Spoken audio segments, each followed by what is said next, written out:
Welcome to Harvard County Talk for today. I'm Chad. I'm going to be hosting today in lieu of Lance, who did this once before, and I'm excited to do this again. Today, we're going to be chatting with Mayor Rod Kreie. Thank you. How you doing, Rod? I couldn't be better. I'm not sure you could wipe the smile off my face with a can of burning gasoline. So. Well, we might try today, Yeah. but I don't know about the burning gasoline, but we might try. But yeah, it's a great time to be alive and a great time to be in Newton. And we had a conversation similar to this with the Community Conversation Series at the Newton Kansan, and that was one of my favorite conversations that I did during that series. Thank you. Yeah. And during that you kind of pumped my ego a little bit, so that's always a plus. Yeah.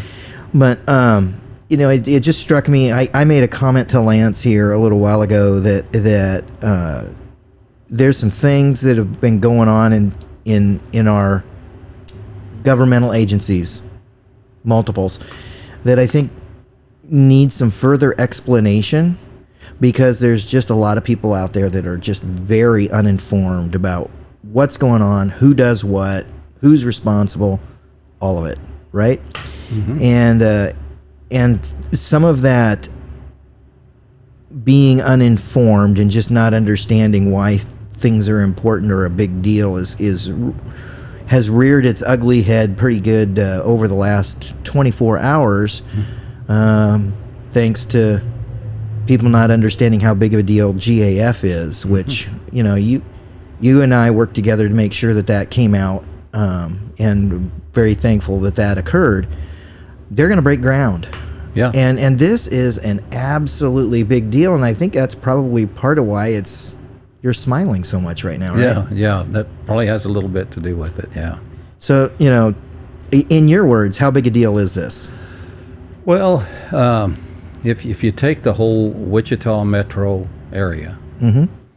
and take a look at every project that's happened in the last 5 to 7 years, it's bigger than that. Yeah. So I mean, that kind of puts it in proportion to for the Newton community. This I don't want to say this will be our only lifetime big project like this, but it won't be. I hope people don't expect this to happen every couple of years, something of this magnitude. And it's not just the fact that they announced that what their plans were for moving forward. I've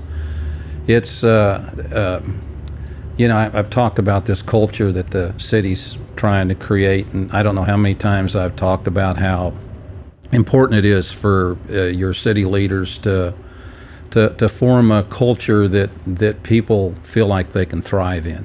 And the naysayers, I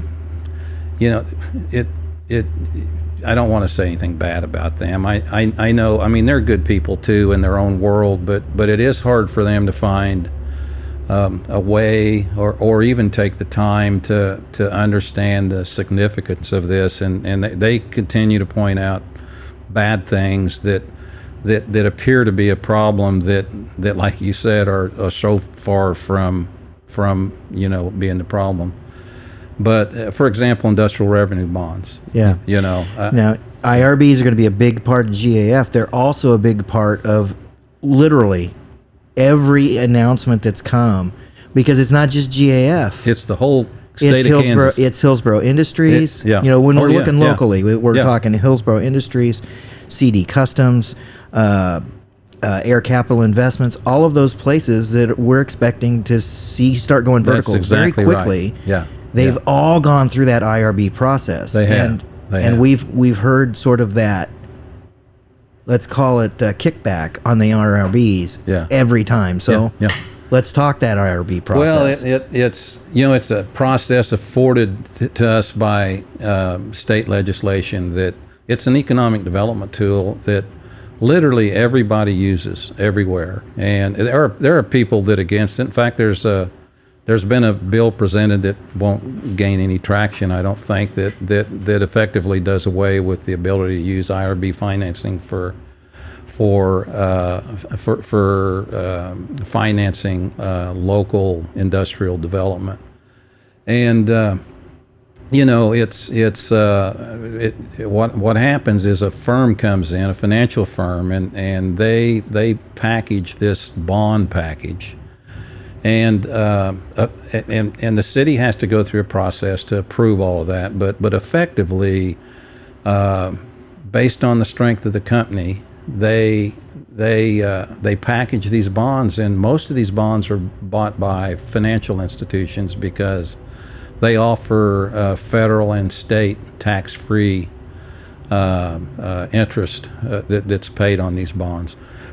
So they're real attractive to those entities because, number one, the people requesting them usually have the financial strength to go through the process, so the risk level is fairly low.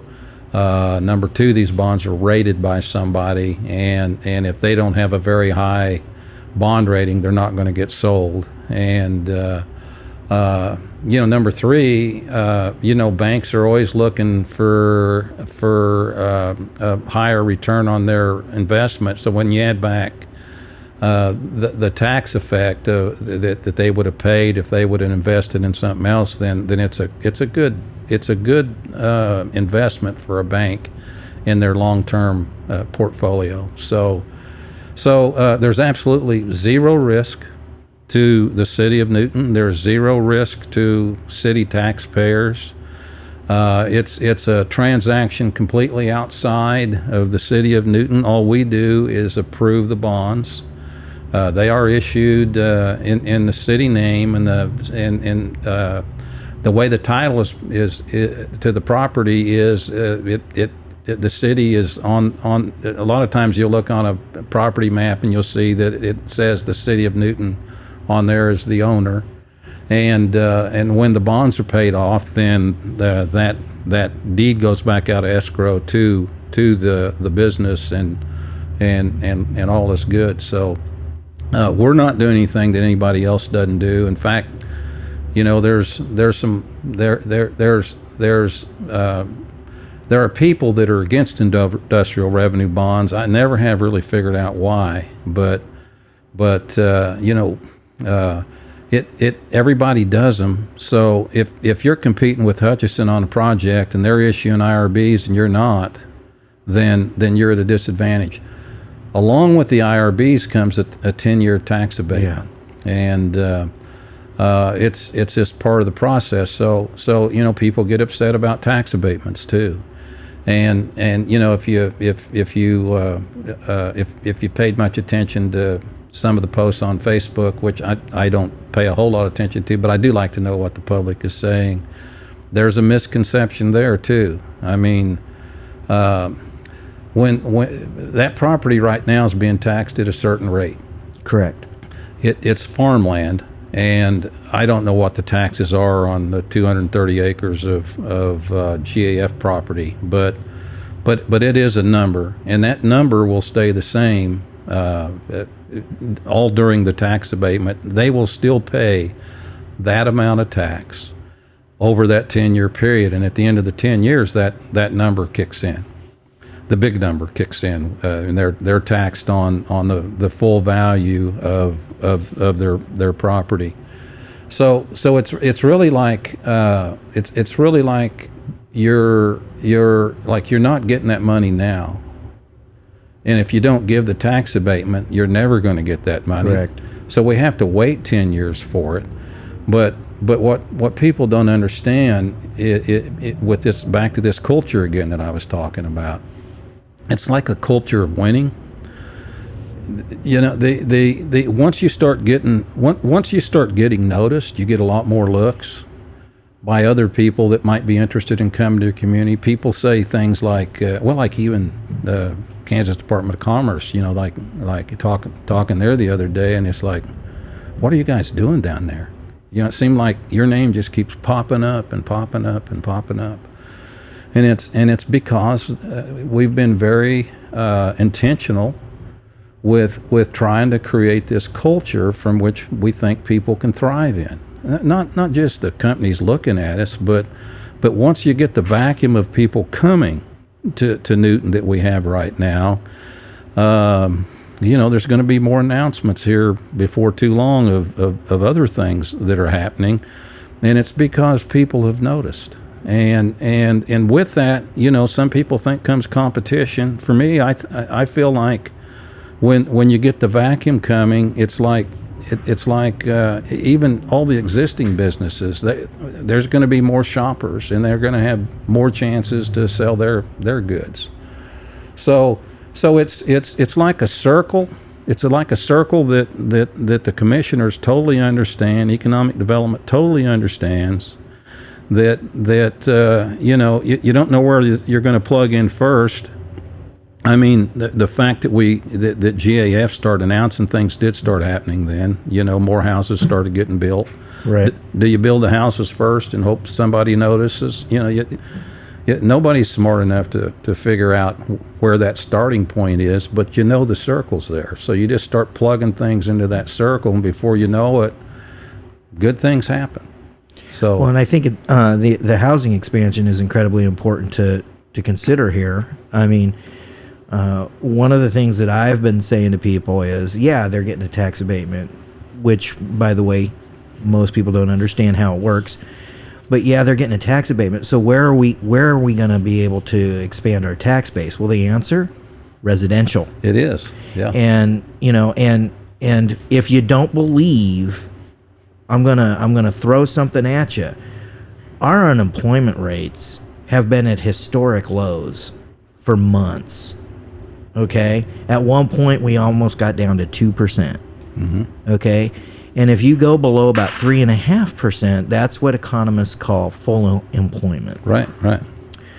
So if you're at full employment and you've got a number of companies that are coming in, and they're going to be looking for, I mean, the numbers as I just kind of do them in my head, in short order, they're going to be looking for between 200 and 300 people. Mm-hmm. Well, where are we going to find 200 or 300 people? We don't have that many unemployed people in the freaking county. Where are they going to come from? Well, they're going to have to move here. Yeah. Right? Yep. So then they're going to need a place to live. And our real estate market has been ridiculously hot for several months, and that's led to some consternations. Yeah. We'll get to one of those in a minute. But how many houses are we looking at adding over the next little bit?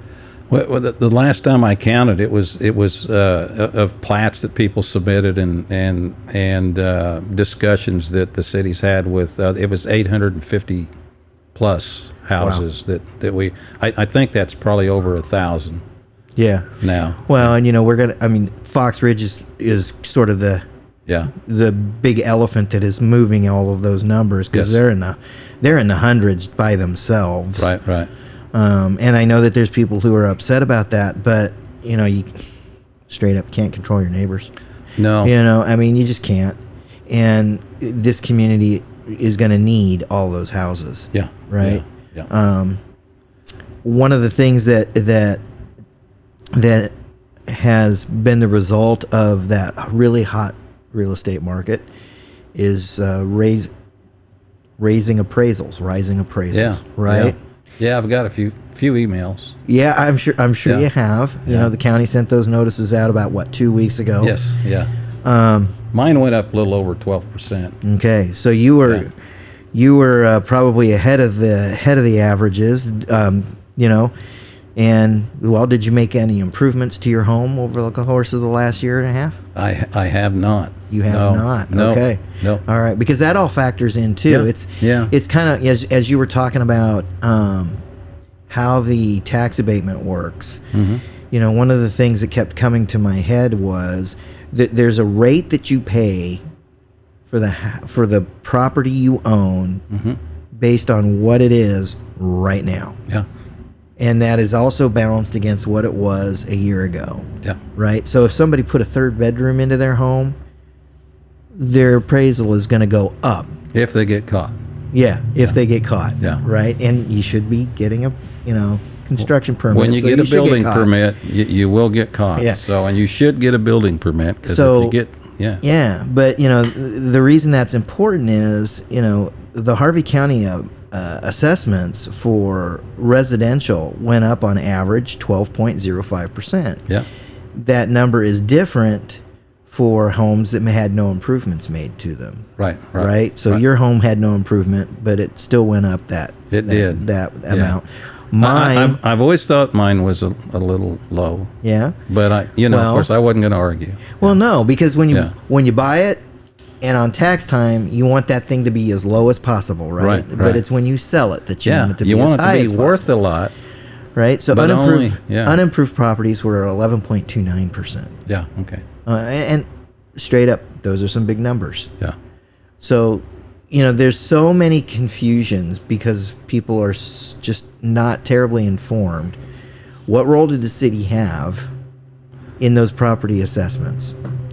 I would tell you, since I do a lot of looking ahead for the city, and it's really important to me because I'm like a numbers guy, and so I'm in pretty constant communication with the county appraiser's office, of which I have no control over, no say in. I can't say, hey, we need you guys to get those up because we need more. Yeah, I mean that's just not part of the process. But right, and county commissioners don't do that either. Right, there's nobody that's pressuring. No, because they can't. Well, for us, it's just an equation, Chad. We don't work the number backwards. We start at the very beginning and say, okay, how much do we need from our ad valorem tax to make things work and not have to cut services that we consider are essential? We've already gone through with the fine-tooth comb. There was a period of time there at the city when you walked in there and someone walked by, you could hear them squeak. Because we really worked hard as commissioners, and I would tell you the city staff did a he-man's job of getting rid of stuff we don't need and really concentrating on the core things that are important. And some of the things we consider important is maintaining our infrastructure, upgrading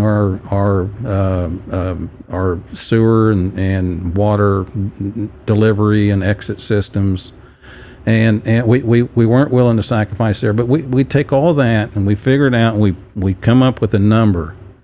And then that's just one number in a formula. So for the people that are freaking out that their taxes are going to go way up, we have no control over what the city does or what the county does.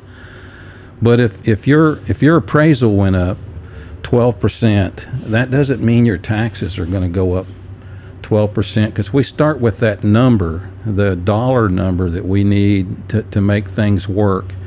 And literally, when you go through the formula, that means you should expect from us, if we're doing a good job and meeting our promise to keep the taxes at the absolute minimum, the mill levy should go down, because it doesn't, because your house value went up. It doesn't change the amount of money we think we need to run the city. Correct. Taking into consideration an inflation rate. If it went up 12% and inflation was 3.1%, you probably can expect your tax bill from the city to go up 3.1%.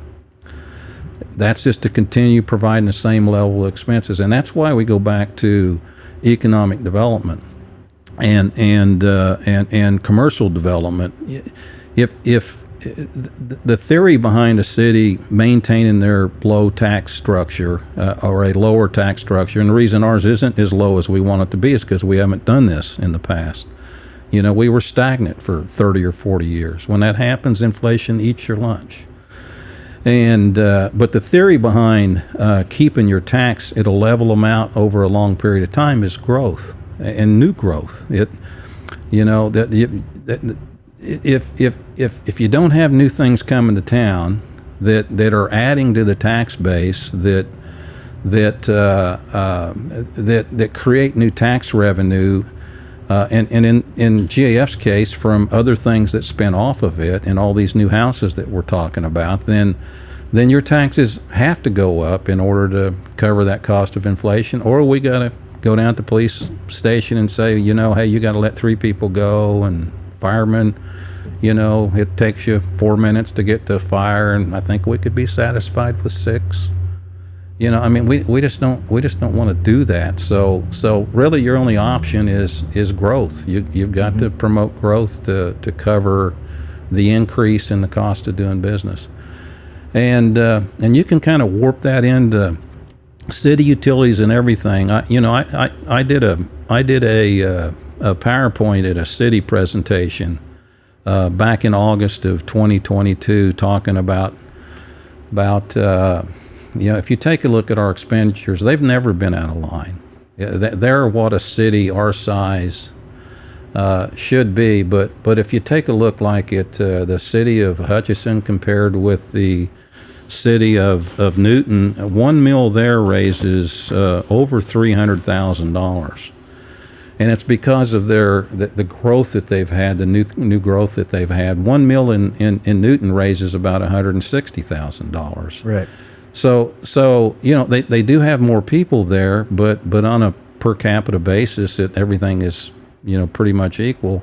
But yet that doesn't have anything to do with what a mill raises. So I really want to drill down on that concept of what a mill raises, because I don't think people get it. And one of the things that's maybe can bring that home a little bit is this, that one mill by the city raises about $160,000. Okay. I didn't bring that number. So with me then. Yeah. We don't know the numbers that I'm going to throw, but I'm just going to say that same one mill that's levied by our school district, that's bringing in more. Yeah.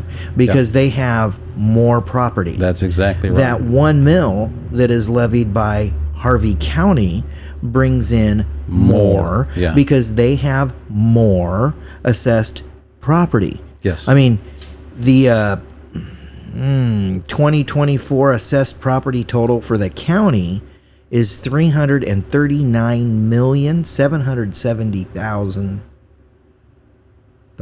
Yeah. That is a lot of property as compared to what would be in the city of Newton. Sure.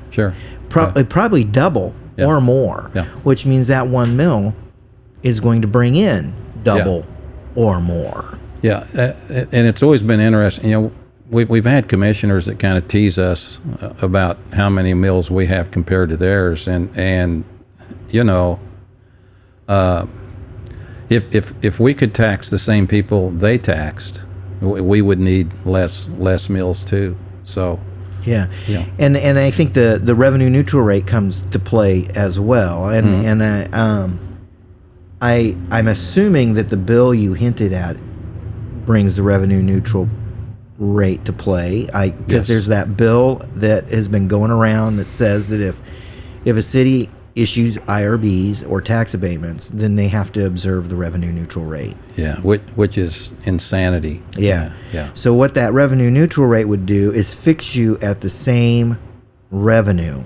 Dollar revenue. Yes, it would fix you at that same thing. So if you brought in, just again, numbers, if you brought in $20 million this year, then you're only going to be able to do $20 million next year. That's right. The revenue neutral rate. Yeah. And that would drastically reduce your mill levy. It effectively punishes you for growth. And I don't understand how anyone at the state level could come up with such a, they've got to be basically anti-city if they promote that thought. So I just don't. There's a chance it could pass in the Senate, but I sure don't see it passing at the. It would be devastating for a lot of cities. It really would. Yeah. Mm-hmm. I don't even know how you would operate. If you're growing and you got to grow with the same amount of money, that doesn't even make sense, because that means that you can't take advantage of the new taxpayers that didn't pay tax last year. Why should you be punished for creating a culture from which people could thrive? Effectively, it's just saying you guys just need to stay where you're at. Like your grandma saying, "Oh, you guys look like you're doing real good. Just stay where you're at."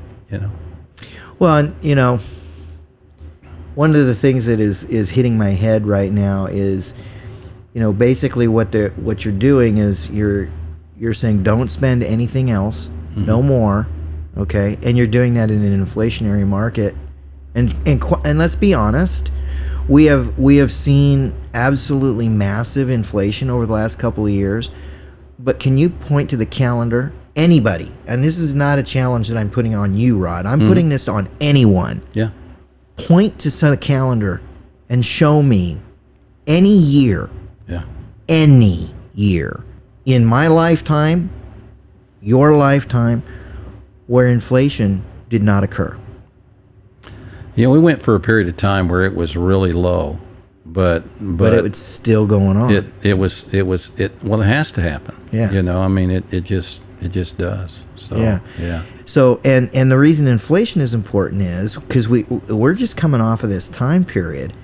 You saw the numbers too, that we were setting records for sales tax collections. Yeah. And when you go back and take a look at some of those percentages, they were mirroring inflation. Yeah. So people were still out there and they were spending and they were buying the same stuff, even though it was costing more, and that means that they're going to be paying more in the sales tax.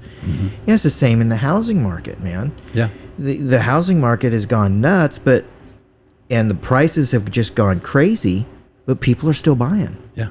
Yeah. Right? How do you justify looking at someone and saying, no, spend the same amount of money that you spent last year? Well, even on an individual basis, Yeah. Like if I said to you, okay, your take home's $30,000. So for the next number of years, and not even throw a number in there, in 10 years, I expect you to still be spending $30,000. I've lived that. Yeah. Yeah. I'm living that. Yeah. Right. Yeah. There comes a point where it is no longer feasible. No.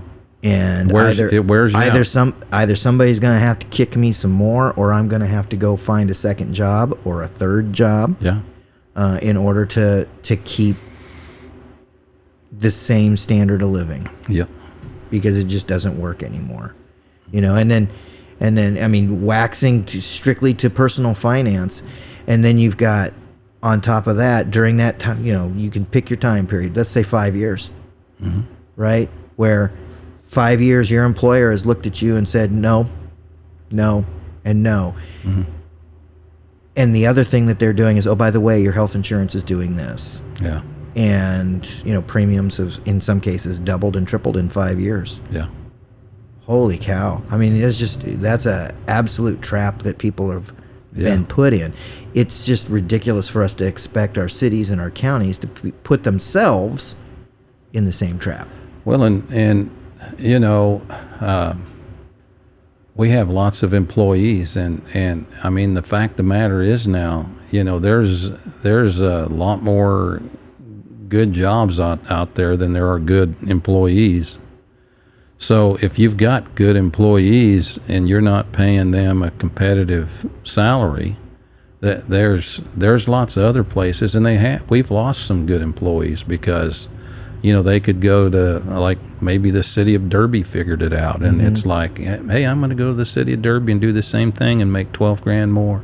Well, that's a conversation the Board of Education's been having. Oh yeah. It's even worse at the school district. Yeah, well, and their turnover rate is close to 20%. That's just unbelievable. Year over year, and you've got elementary schools in this district that within about 2 years' time, nobody knows who the teachers are anymore. Yeah. You see the principalships turning over 3 and 4 times in 5 years. Yeah. And there's a reason for that. That's a tax-supported entity that is just under the pressure to try and figure out how to keep good people. Yeah. Right?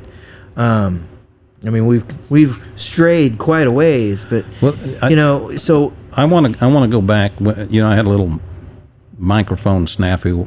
Yeah. It's going to be cut out of this thing. But I started talking about our expenditures really aren't out of line when you compare them with other. What's been out of line is our stagnation and the lack of growth. Effectively, I mean, people, they're always comparing like what the water rates are, which I know that's irritating to us when they call everything water rates. Right. But The everybody utility bill. seems to know, that the water rate is our utility bill. But so if you take that and you take the taxes, I was a while ago I was talking about the city of Hutchinson. Their total city mill levy in 2022, and that was the easiest. I had that information, so I didn't look it up again. Their city mill levy is 44.492. Ours was 62.506. But when you add up all the taxing entities, theirs ends up at being 171.105, and ours is 169.56. So we're not really out of line. Where we're missing the boat. And we figured this out 5 years ago when we started doing a bunch of study and we really dug into the city's finances. Is the stagnation killed us? We literally went for 30 or 40 years, and we did have a pretty good year adding value to our mill levy in 2020. There were a couple big projects. So we added $856,000 worth of assessed valuation to what a mill would bring in. But until that year, for the last 10 years at least that I went back and checked, there wasn't a year where we added more to what a mill would value to what a mill would bring than what the residential assessed value was. And we had so few new housing builds during that period of time that effectively all the increase in tax and increase in water rates go directly onto the residential owners. And that's why industrial development is so important. I tell people, and I don't know if it's sunk in yet, but you've got what your property is worth, and that's called the appraised value, and then you've got an assessed value, and the assessed value is a percentage of what your appraised value is, and for homes it's 11.5%. If you got a $100,000 home, then into the tax calculation number, the assessed value of a $100,000 home is $11,500 because it's at a rate of 11.5%. With commercial and real property, if their appraised value is $1 million, then their assessed value is 25% of that. So that goes into the assessed value at $250,000. So effectively, a dollar of appraised value is twice as valuable in a tax computation as a dollar value in a home. A dollar of commercial value is worth over twice that. So even if you take a look at water rates, then the only way to bring our comparative percentages into the realm of what everybody else is to grow ourselves into a different computation. So by doing the expansion and having water users, we effectively, I don't want to give you an accounting lesson, but you got fixed costs that you're going to pay anyway. And then you got your variable costs, which every time you sell a gallon of water, then you have that cost. And the fixed cost you only have one time every year, whatever that is. And it's a volume that makes it'll either keep you from having to raise your rates, or might even be able to lower rates if we. I could actually see with the growth that we've had today from a tax standpoint that we could lower everybody's house taxes because we did so good at industrial development. I can't make that commitment today, and economic development's a long range game. Right. But if you look, and if we would have done this 10 years ago or 20 years ago, these things would be rolling on right now. And if I were a citizen, I would expect my taxes to go down after some of these things roll back on. So, it's... Well, and we tried. Yeah. They tried. Yeah. That's where the Kansas Logistics Park came from. Yeah, exactly. It was an attempt to do what is happening Yeah. right now. Yeah. People who watch this program have heard me say it over and over again that when you do this kind of stuff, right? Yeah. Chances are the decision makers aren't going to be the decision makers when That's things true. actually start happening. Yep, and that's one point I really want to drive home is if you were at a chamber breakfast about 2 years ago, I don't remember when it was, but I had a chance to speak to this, and there were lots of those people in the room that made the decision to do the logistics park. Ray Penner, Kevin Pausch, I can't remember who all was on either Economic Development Board or City Council. That was probably the bravest decision in the history of the city of Newton to stick your neck out on betting on the come. Yep. Because, they put close to $20 million in that, and it seemed like an awful lot of money back then, and people made fun of them, but not a thing could have happened if we would have spent our time figuring out how to get somewhere for people to come had they not have done that, and to already have that asset. I mean, that was it. It's going to be worth hundreds of millions of dollars to the city of Newton. 50 years from now, we're going to look back, and those guys are the ones that did the hard work. So I think right at this moment is a time for me to drop a couple of names and give a big shout out to some people who have not been mentioned by anyone over the course of the last 18 months. I was in a lot of those planning meetings for the Kansas Logistics Park. There's a whole lot of people who put a ton of trust in me. I mean, you've got a journalist sitting in on those meetings, and the expectation is that he's not going to say anything until the time is right. Yeah. Right, and that takes a lot of trust.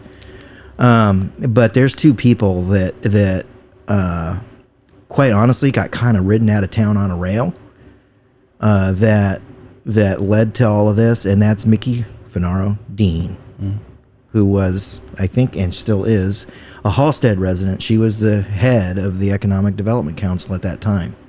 And, I'll be honest, she was a polarizing figure. There was a lot of fighting going on, but she saw what everybody else saw when Troy Carlson walked in the room. He was a consultant. He grew up in Dodge City. And, he's like, here it is, right? And after one of those meetings, he looked at me and he says, so what do you think? And I said, I see the J-curve. Man, wouldn't it be great if we could get around that sucker? I mean, this place would just absolutely take off and never look back. Yeah. And he just kind of smiled at me and he went, I'm glad you see it.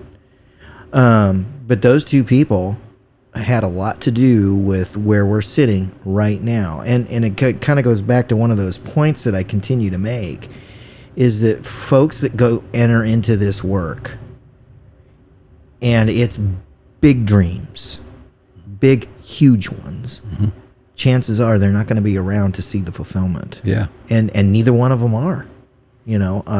That's the old plant the tree, of which the shade you'll never sit in. Yeah. And Ray Penner was in all of those meetings, but he's not part of the Economic Development Council anymore. And dude, at some point you got to let people go. Yeah. It's time for them to take care of themselves. And but here we are. And the question, that I keep coming back to my head is, I saw that J-curve. Are we getting ready to round it? I don't know. Yeah. I really don't know. But I do think that we're definitely going to be on that upswing. And it's not only GAF. I mean, that's the thing. Without GAF, we don't have Quick Trip. Nope. We just don't. Mm-hmm. Right? Yeah. And am I disappointed that part of that competitive nature has led to the closure of Charlie's? Yeah. Mm-hmm. Do I hope somebody comes along that will rejuvenate that? Very, very much so. Yeah. Okay. Is there some nostalgia associated with that? You bet. Mm-hmm. Okay. And nostalgia leads to really interesting conversations, right? Mm-hmm. My era of Bethel student, it was Charlie's. Mm-hmm. That's where we went at 2 a.m. Yeah. You go back an era or two, it was Leonidas, mm-hmm. right? And that was in the train station, mm-hmm. right? Yeah.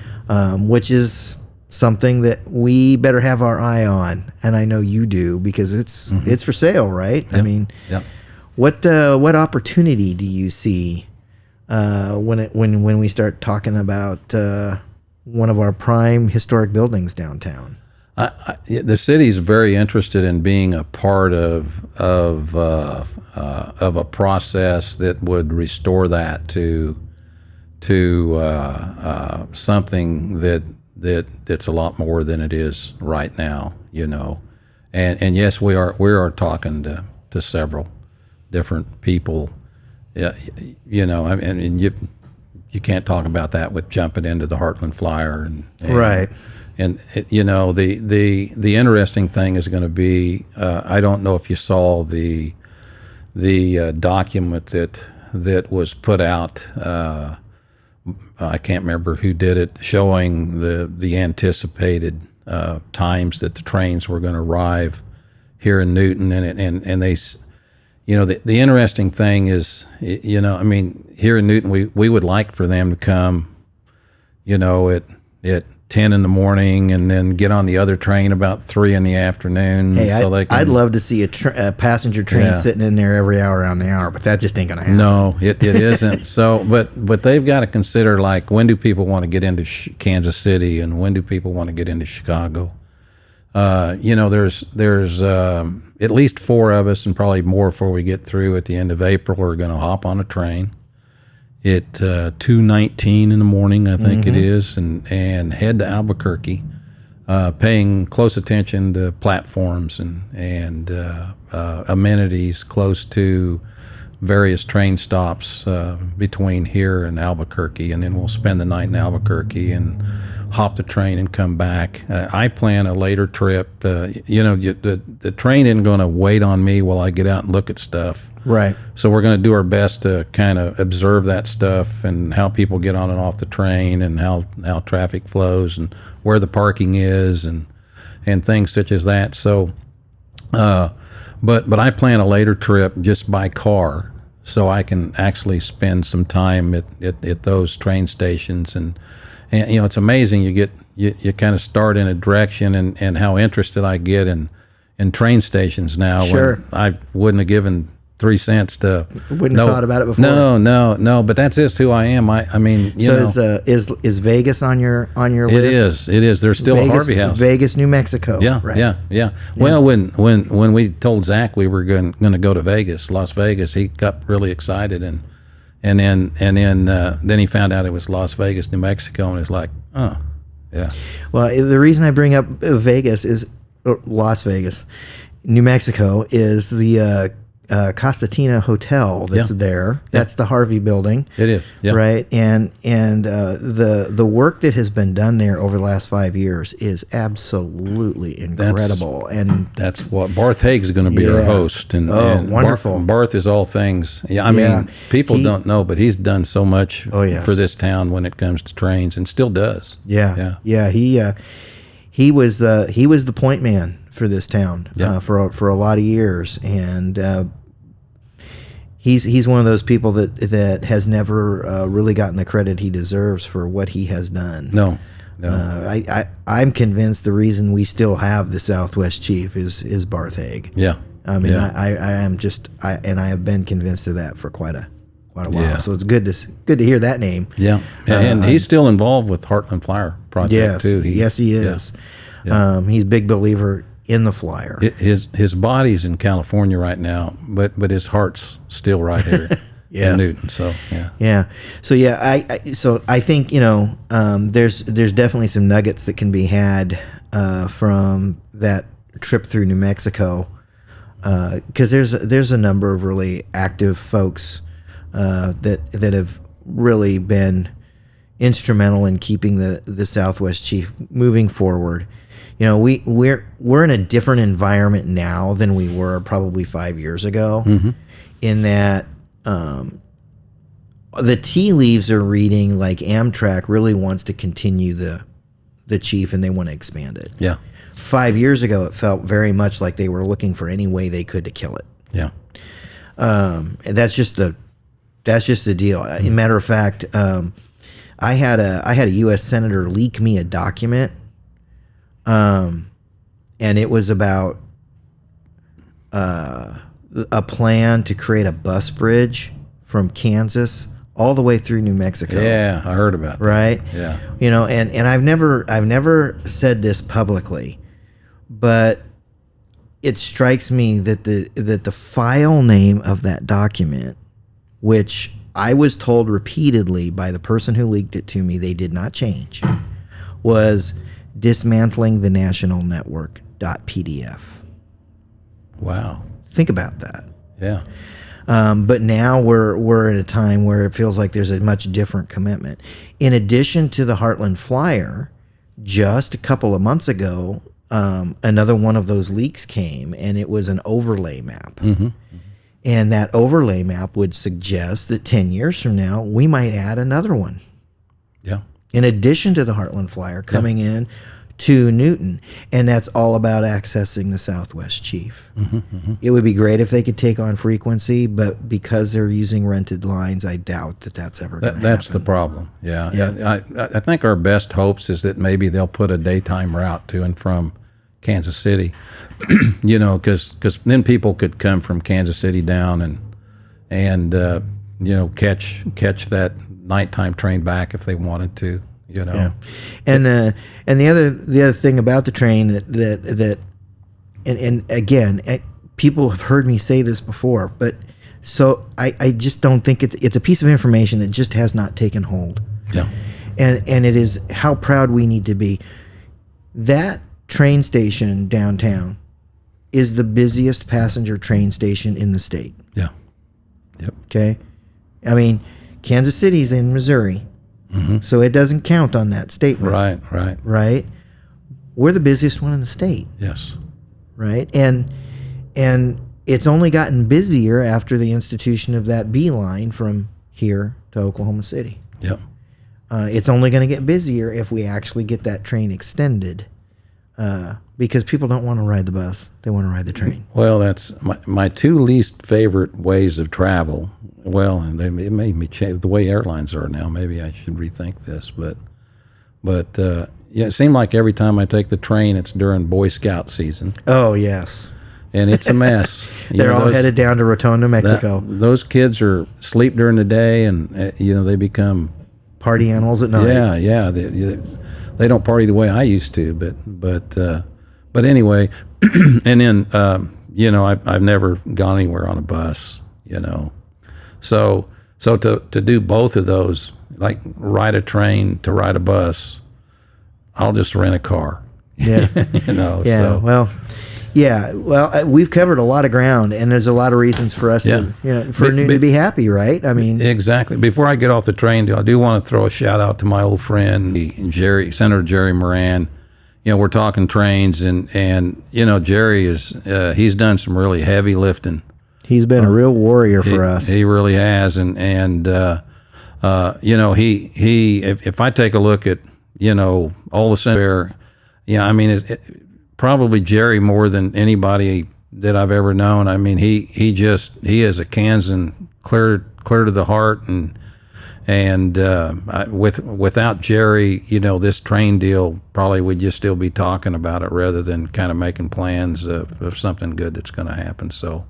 Thank you, Jerry Moran. You're a good man. Yep. I've enjoyed every time I've met Jerry.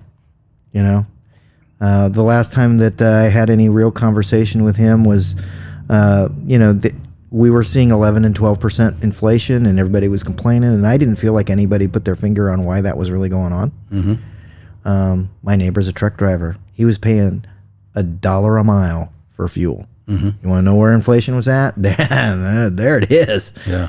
Yeah. You know, I made that mention to Jerry Moran, and the next thing I know, he's talking everywhere about truck drivers are paying $1 for a mile for fuel. Yeah. You know, it's like, dude, yeah, thank you.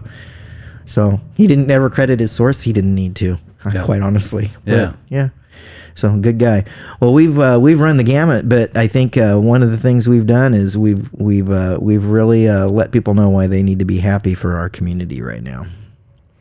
Well, I always enjoy visiting with you, and that's the one thing I really want people to know is, you know, I mean, commissioners care.